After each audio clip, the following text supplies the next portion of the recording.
بسم الله الرحمن الرحيم، والصلاة والسلام على سيدنا محمد. ازيكم عاملين ايه؟ جيت لكم النهاردة بوصفة من وصفاتي الجميلة طبعا اللي انتوا بتشوفوها. ده بقى بصراحة مش وصفة، دي اختراع من قناة الأم خفيفة مع صفاء. ده بصراحة اختراع البسبوسة دون جامد جدا.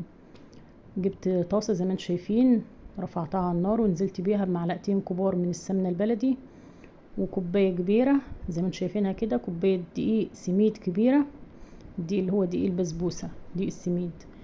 وابتديت اللي انا اقلبهم على النار زي ما انتم شايفين. هشوح الدقيق البسبوسة اللي هو دقيق السميد في السمنة زي ما انتم شايفين اهون، لحد ما ياخد لون معانا اهو. ابتدى عمال السمنة بقى بيبقبق كده في قلب السمنة، بصراحة جميل جدا. الوصفة دي لو جربتوها مش هتنسوها بصراحة، هتعملوها كل يوم. انا بعملها كتير جدا بصراحة. لو وصلتوا معايا لحد هنا صلوا على الرسول في كومنتات كتير، وما تنسوش لايك وشير، اشتركوا في القناة. اهون قدامكم خدت طبعا لون اصفر جميل. ابتديت نزلت عليها اهون بكوباية الا ربع سكر. هقلب طبعا. السكر طبعا بيدوب في دقيقة عشان درجة الحرارة بتاعت الدقيق السميد اهو. نقلب على طول. اول ما نحط الدقيق السميد على السمنه على النار نبتدي نقلب فيه عشان ما يلسعش من تحت ومبتديش يتحرق مننا اهو. خد لون ذهبي جميل. نزلت بكوبايه كبيره ميه، نفس معيار الكوبايه اللي هي معايره بيها الدقيق السميد اهو. كوبايه ميه، واقلب بس انزل الجوانب السميد اللي على الجناب. طبعا ده كله بقى السميد هيتشرب المية بتاعته، وهتبقى اختراع جميل ووصفة بصراحة وصفة حلويات بقلل الفلوس بأبسط الإمكانيات. ولو جالك ضيوف تقدميها جميلة جدا جدا جدا اهو. زي ما انتم شايفين السميد اتشرب كل المية وبقى جميل جدا اهو، ولونه ذهبي جميل خالص. جميلة اوي بصراحة، الكاميرا كمان ظلمها والله. جميلة اوي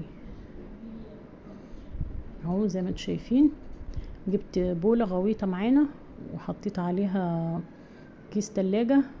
فتحته كده، فردته خالص، وابتديت انزل بالبسبوسة زي ما انتم شايفين اهو. وهبتدي اللي انا اخليها تاخد حجم الطبق، هخليها غويطة كده من النص. هفرشها في الجناب كده وفي اهو. عملت الوسط بتاعتها زي ما انتم شايفين كده، وابتديت انزل بايس كريم. هي الوصفة دي بصراحة تحفة جدا وجميلة. لو برضو لو عملناها بقشطة بلدي بتاعت اللبن الحليب جميلة جدا برضو. انا قلت اما اجربها معاكم بالايس كريم عشان الحر دون هترطب عليكي، وبتحسي ان انتي لما تاكليها تبقي منتعشة كده بصراحة.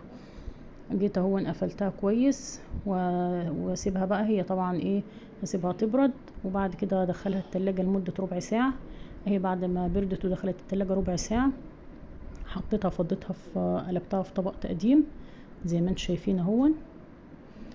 وصفة بصوا في منتهى الجمال، جميلة جدا. لو عندك ضيوف هتعمليها بقلب جامد، ده هتشرفك وتبقى جميلة واقتصادية ومش هتكلفك فلوس كتير. هو بس حق السميد والايس كريم، او لو عندك قشطه تحشيها قشطه عادي جميله. او بصوا طبعا عشان اوريها لكم فتحتها، شوفوا الايس كريم في قلبها عامل ازاي. بصراحه دايبه دوب، جميله جدا جدا جدا. اتمنى ان انتوا تجربوها، ولو جربتوا وصفتي ما تنسوش تدعولي وهتعجبكم كتير جدا والله. اهي اقطعها معاكم زي ما انتم شايفين. انا دي مش ببطل اعملها بصراحه، بعملها كتير جدا. متعلقين بيها الولاد جدا عندي وعلى طول بيطلبوها مني. لو عملتيها مش هتبطلي تعمليها كل اسبوع ان شاء الله. جميله جدا جدا. وزي ما انتم شايفين لو وصلتوا معايا لحد هنا لايك وشير واشتركوا في القناه، والسلام عليكم.